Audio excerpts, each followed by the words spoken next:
Welcome to Stroke Stride. Here, we empower your stroke recovery with expert tips and essential insights.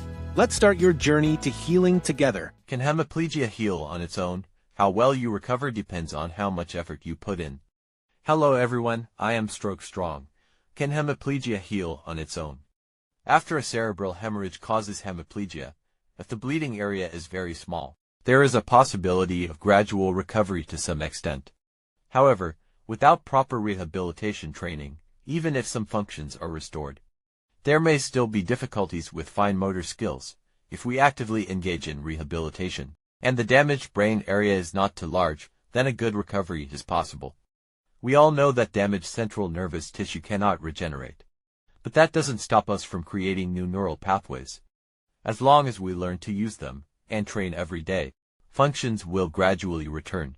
Once the brain's connections are restored, full recovery won't be far away. Every patient's journey is unique, but one thing remains the same: persistence is key. How well you recover depends on how much effort you put in.